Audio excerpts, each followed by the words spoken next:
Hey guys, welcome back to Roamer. Today we're going to do a test that I've been wanting to do for a really long time. I've got the Highland 60 parked out in the driveway. Unfortunately, I wanted to do this test at camp, but once again, life gets in the way. Had to cancel a trip this weekend, but it's hot as hell here in Texas. It's going to be 100 degrees today, and I thought we would go ahead, wheel this out, let it bake in the sun all day, and then we're going to come back and we're going to see how well the Ecoflow Wave 2 can cool down this teardrop trailer.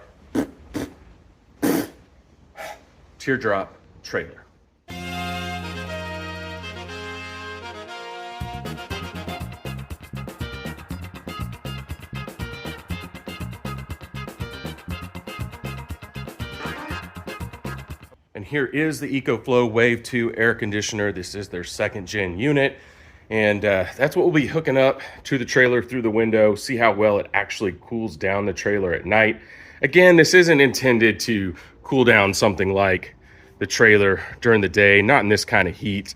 It's really intended to make sure you get a good night's sleep. So we're gonna port it through the window tonight and we'll see how quickly it cools down. My guess is that trailer is probably gonna be about 90, 91, 92 degrees inside tonight when we do the test. And it'll be heat soaked, but we'll see how quickly it cools it down.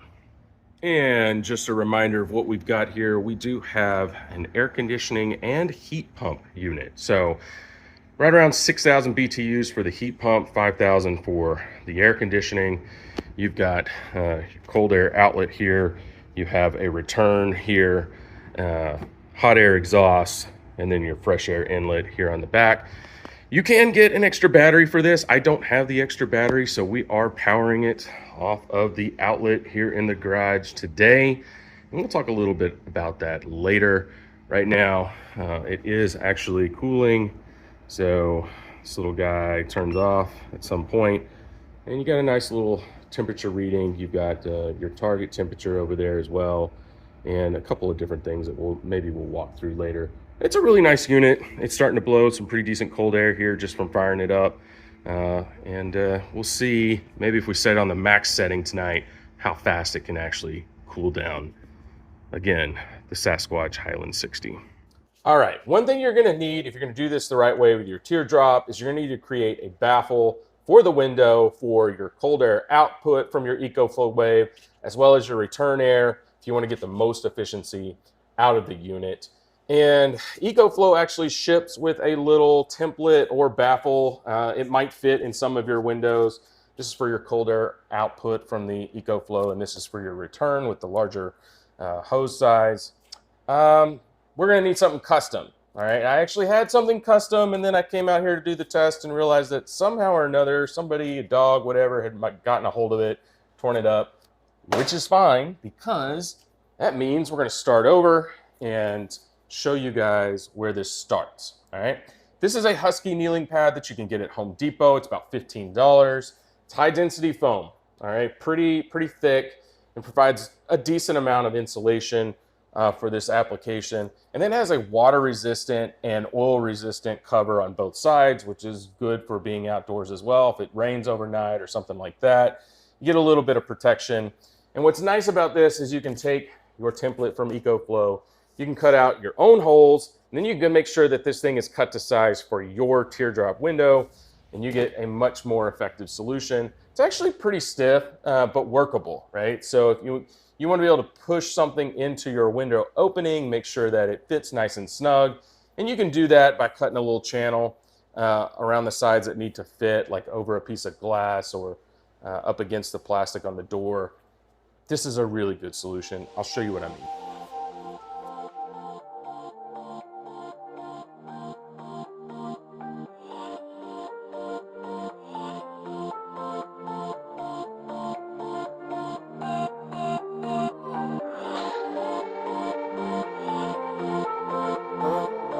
All right, guys, just for completeness, here you go. Here's the finished product, and you can see our two ducts fit perfectly. You got the smaller one on the right for the outlet, the cold air from the Ecoflow, and then you've got your return, which is a little bit larger down there, and so far, so good.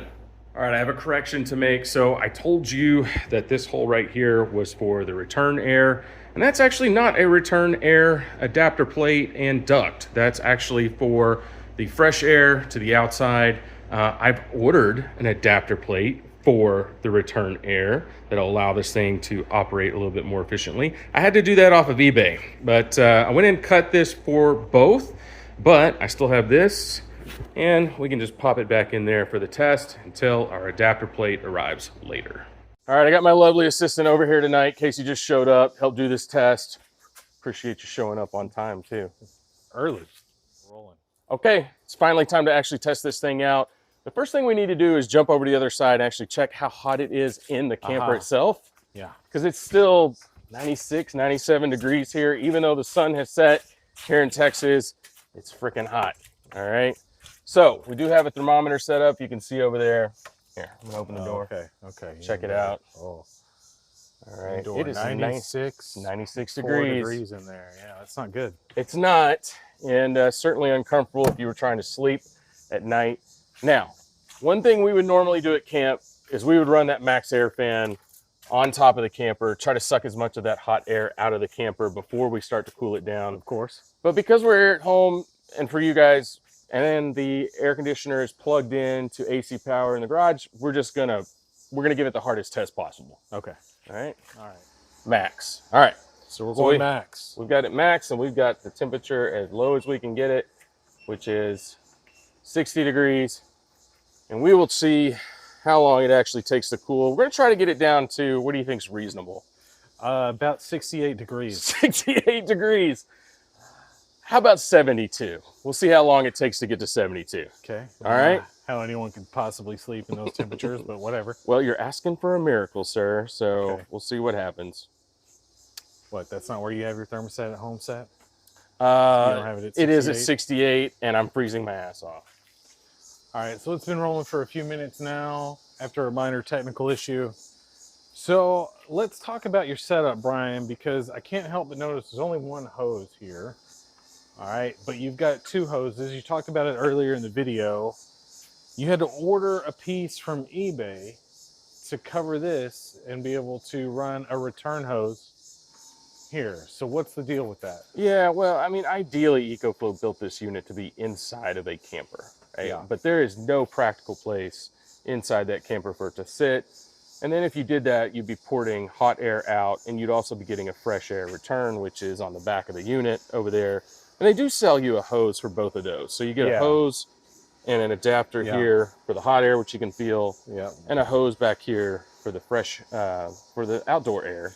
Yeah, so what you have in there is made for this. Yes. To pull air in, and then you can vent the hot air out of your camper, RV, whatever, through this. So this is really like the tent setup, basically. But there's a problem with that, right? It's never going to run as efficiently as you want because the air temperature sensor is here on the fresh air return. It's behind this plate. Yeah. So if you want, an accurate reading from what's going on inside the tent, or inside the camper in this case, then you really need a return. Yeah, so I bought the Wave 1, hoping to use it in my Conqueror. Ran into that limitation kind of as well. Sorry about the lights. It's dark out, but we had to do this at night. All right. And so when they had the Wave 2 and I saw the extra hose setup and everything they gave you, I was like, oh, they're addressing that. It's a little disappointing that they've only partially addressed it, right? Now, this setup's better than the Wave 1 for the RV crowd, but it's still not really there for your tent camping or your teardrop crowd. And that's kind of frustrating because, like I said, I like it cold. Yeah, I want it to run as efficiently as possible, especially when you're off the grid. You might be relying on battery, and you need it to be as efficient as possible. Yeah, absolutely. Yeah. And, this thing, we're running it off of AC power. It does come with a DC battery that attaches to the bottom, so it sits on it. And that's good for a couple of hours, maybe an hour and a half to 2 hours in that max mode. What you really want is you want an accurate temperature reading to the front of that unit, so it'll sit in eco mode overnight. It'll only kick on to kind of maintain that temperature. And right now, especially if you're inside the camper and this thing's sitting outside, you're relying on the app. You can control it through a Bluetooth app, which is nice, but you're going to be running it in max mode or whatever. Yeah. You know, you're not going to get the benefit of eco mode. And the other frustration is just that, look, this thing's a box. It's kind of sealed up. It got really hot. What you want is to exchange the air inside. Right. And you really just can't do that. So now you're pumping cold air in. The hot air inside doesn't really have anywhere to go. And that's going to make it take longer, use more battery, and just operate less efficient. Let's go check in and see what the temperature looks like. See if it's actually dropped. We've only been at it for about 8 or 9 minutes. Oh, wow. Actually, all right, I hope you guys can see this. We're already down to 88. We started at 96. So about 10 minutes. That's pretty good. 10 minutes with a pause in between. I'm actually pretty shocked at that. We did have a pause. We actually tripped the breaker. We were running a lot of things in the garage all at once, including some YouTube. So yeah, we'll check back in here in a minute. Yeah, that's pretty encouraging though. It is. Just past the 30-minute mark. Casey's over here watching YouTube, but I'm gonna go check on this thing. See. Whoa, we've cracked 80. We did crack 80. Look at that, 79 degrees. Started out at 96. It actually feels pretty good in there, I'm not gonna lie. Yeah, I can feel the cool air through the netting. Yeah, you really can. Awesome. All right, well, what is their target? 72? Let's see how long 68. It takes. 68. 68. All right, Brian, why don't you show us some of the functionality of the app while we're waiting on this thing to cool down? All right, so here we go. We just opened up the app and really nice interface. Ecoflow actually does a really good job with their software and their mobile app. Yeah, and an outlet temperature of 60.3. That is pretty dang good considering an ambient temperature of 86. So over 26 degrees right now, lower than ambient. I want to see how low that'll go. Yeah, well, just and while we're waiting to see, we do have our cool and our heat function down here, as well as a fan. Shows you your fan level, and it says we're set to max. So over here, we actually have a drain indicator. So if the unit is starting to fill up with too much water, or the drain is plugged, it'll give you a warning there. And then this actually gives you the ability to toggle through your temperatures as well. So again, really nice app. And there's a timer function. So if you wanted to set this thing for 90 minutes, cool off while you're trying to go to sleep, and then you know it's going to shut down and not run all night, you could do that as well. All right, so while we wait, let's talk about alternatives in the market, right? Because you're starting to see a lot more come into this space. You know, the advantage of something like the Ecoflow is the portability, relatively low cost. Like you could switch it back and forth to different locations. I mean, frankly, the most use that I've gotten out of my Wave 1 was to help cool down rooms in my house when my air conditioner went out for several days. So, you know, that's nice. It can be flexible in like the different, when you have challenging places to set up, right? But we've kind of talked about the limitations of the hoses and everything. You're starting to see more of the type that you would see in like vans and RVs, right? Like the roof mounts, you know, they're starting to scale them down, make them more compact, make them more efficient. Yeah, one of the big struggles, right, with this is there's a 14 by 14 opening up there with the max air fan, but there's not enough room on the roof clearance-wise to drop in most fans. I think that is, like you said, it's starting to change a little bit.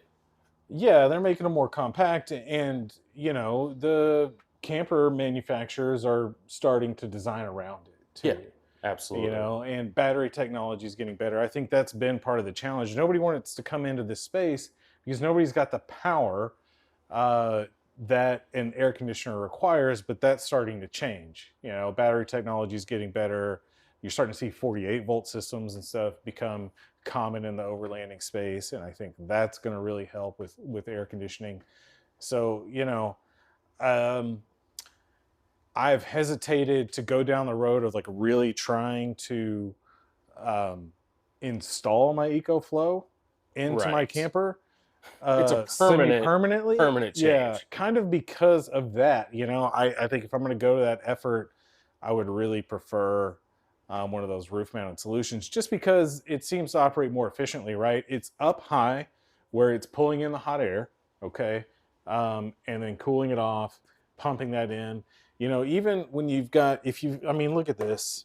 if you were to have this kind of setup, okay, where you have your cold air and your return air, they're awfully close together. They are really close together. All Although, right. you know, like your standard window unit, same deal, right? So we've got those units here in the garage. They do a decent enough job, but again, not as efficient as you would want. Yeah, and you know, that unit's got all the 110 volt power it could possibly need. We don't have that when we're out camping, right? We've got to think about those demands.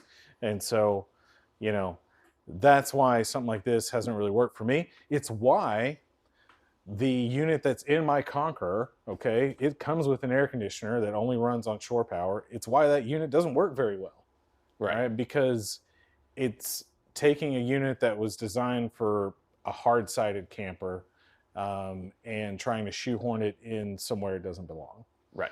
You know, so, you know. No, so, you know, there's a lot of options. There's even undermount options, you know, bench mount options that companies have for camper vans and things like that. But again, you're really running into the same types of problems. You need a lot of battery power to do it. But what do you say to the people? So we're watching some TFL videos up in Colorado. They're doing the mountain passes, and please don't sue us. Yeah, like these guys would probably scoff at the idea of having air conditioning when you're out camping. Well, good for you guys, right? Like good for you. All right. It's so hot here Guess right what? now. It's so hot, and you know what? 2 months from now, it's gonna be hot. It's still going to be hot. It's going to be 86 degrees some nights. Yeah, you think fall in Texas, oh, great, finally the heat goes. No, it doesn't leave until Halloween. People think I'm joking. We're like, no, camping season in Texas is November through the middle of February. Absolutely. So if we do want to get out and we want to make the long trip up to Colorado, which, you know, is 10, 11, 12 hours, we're probably going to stop somewhere. We're going to spend the night, and it's going to be hot. Right. And, you know, we found places like Paladura Canyon or Caprock State Canyon, and you do have the ability to plug in. And so if you have something on the camper, it's hiding back there, that can help you keep cool, man, do it. You know, it gets us out more. All right, just checking in on the unit, and we do have the drain hose on the back, and we are getting quite a bit of water out of the unit after about 40 minutes. So just keep that in mind. If you're setting up, you are going to have to manage that condensation and drainage. Keep in mind where you're putting this to, because the tremendous amount of heat that's being pumped out of the top of the unit. Yeah. I wish we had like a thermal camera or something. Tomato. What do we got coming out of the back of that? 121 plus. Okay. That is some heat. So right around 60 degrees coming out the cold side, 120 degrees coming out the back. Yeah, let's see what this, so we've got 79.5 on the outside of this. Okay, so about a 20 degree differential. Yeah, I mean, the air flowing through in the outside temperature. Staying warm. Yeah, I mean, ideally you'd be able to insulate these tubes, maybe something long term. There's a lot of that out there on YouTube as well, people rigging up insulation for these. It's been an hour and something interesting has happened over here at the camper. Let's go take a look. So if you guys remember the first 30 minutes of cooling the camper, we were able to take this thing from 96 all the way down to what? 79-ish. 79 degrees. And then in the last 30 minutes, we've only gone from 79 down to 75. So we're kind of tapping out the Ecoflow Wave 2's ability in these conditions to cool the camper. And there's a couple things going on here, isn't there, Casey? Yeah, you know, I mean, we've talked about the return air several times. It's just not going to cool that efficiently. And it's just, there's too much restriction. It's just not able to pump enough air out of the camper to completely exchange it. Yeah, and the other thing is, like we said, it's still really stinking hot out here. Yeah. And the camper itself is still measuring like in the 90s. Let's see if you can, yeah, 92 degrees on the exterior of the camper. Right. All right, so it's, you know, as we pump the cold air in, the heat's still moving from the outside of the camper to the inside. So we've tapped out, but honestly, that's actually a really good result. I don't think I would have believed that coming into the test. That's pretty good. You know, there are people who live in Texas who set their thermostats at like 78 degrees at night. Those people are called psychopaths, but they do exist and they would be very happy with this. This is, you know, but hey, to spend one night on your way to Colorado, Yeah, perfectly acceptable. absolutely. I can't wait to get that adapter in. I'd like to run this again with a return air and see if we get a little bit better result next weekend. Hey, if you looked at the forecast, it's only going to be 93 degrees next weekend. And we might get some rain. Might even get some rain. So maybe we'll run this test again. The other test I really want to do is I want to power the Ecoflow off of the Jeep 4xe. Oh yeah. I have done it before, but I haven't done an extended test. And go ahead and subscribe to the channel because those tests are coming.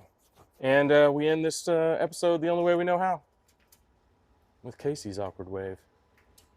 I'm the best at it.